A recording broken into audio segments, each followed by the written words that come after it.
everybody, welcome back. Today I'm going to talk a little bit about my brows and how I fill them in. If you want to learn how I do that, keep on watching. Okay, so the first thing I do when I'm starting to fill my brow is I brush all of the brow hairs straight up so I can see directly underneath where all of my brow hairs start growing. So as you can see, my brows are a little bit jacked naturally. So I need to do a little bit of filling straight through here where there's no hair growing. Otherwise, I've got pretty good fullness for the most part, but I've got this really strange shape here, so I want to fill that in. And I'm going to take a little bit of Stud Brow Pencil by MAC, and I'm going to run that directly under my brow from the beginning of the brow all the way to the end, very, very softly. Just filling in that gap right there where I'd want there to be hair, and there isn't.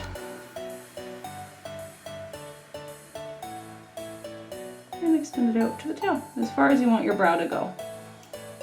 Looks pretty good to me. That's kind of our map out step, so we know exactly where we're going to put in individual hairs. I don't want to go lower than that pencil is. So from here, I'm going to pick up the Shape and Shade Brow Tint pencil from MAC as well.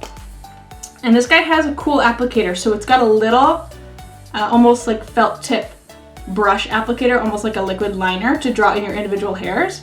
And then the other end is got powder. So I'm going to use the end of this brush to fill in each individual hair in those areas that have got a little bit of sparseness. Some in the front, just to balance everything out. Looks good.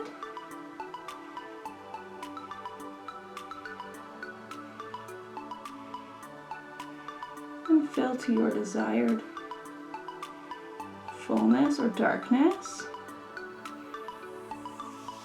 Alright, I'm pretty happy with the amount of actual hairs that I've drawn in with this.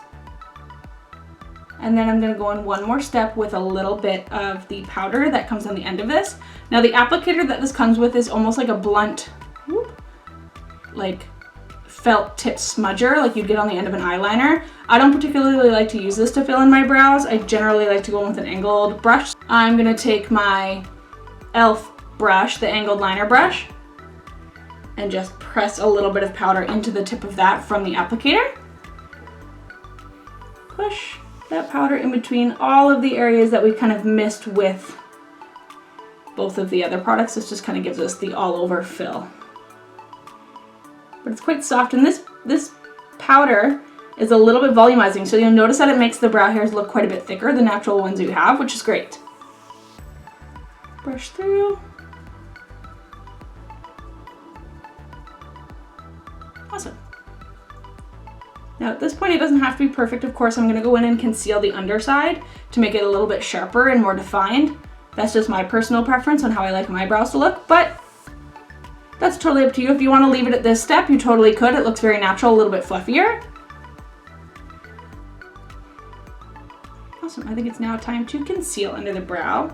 Now I'm taking a small, detailed concealer brush, so it's super, super teeny, and a little bit of my NC15 Prolongwear Concealer. And on the tip of this brush, I'm just going to use it to shape out the underside of my brow here. Very little strokes. I don't want this to be too heavy.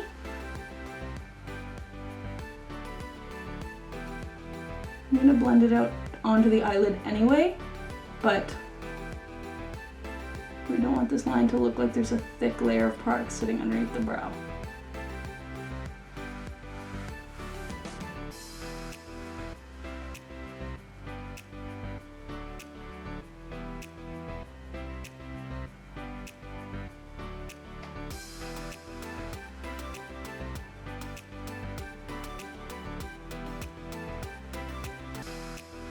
Also, since you're so close up, I'm sure you can see that I have one or two, I think there's two rogue lashes still holding on strong from the last time I had them filled.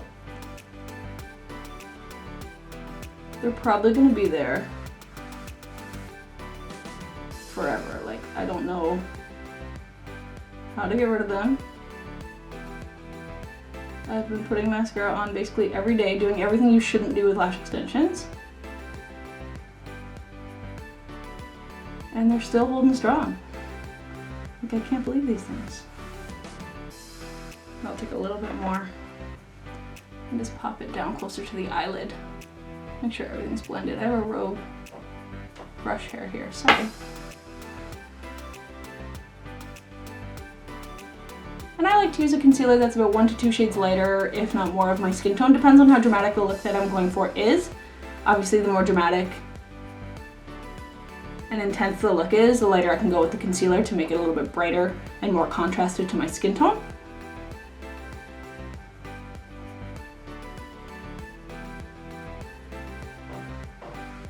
Blend that down.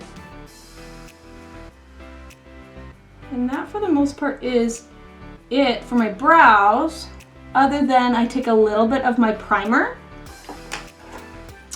I'm using the Milk Hydro Grip Primer, a little bit of this guy on a spoolie, whoop.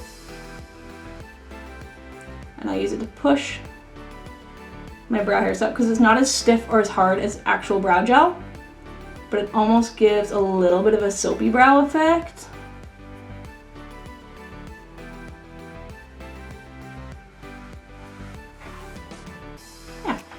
And then my last step for brow is I take a little bit of my translucent powder on a small fluffy detail brush, and I just set that concealer into the brow. Just dust it everywhere. You can dust it over the brow too. I like to let that primer set first so it doesn't turn it white. But I powder the completed complexion anyway at the end, so. That's it. That's my brow completed.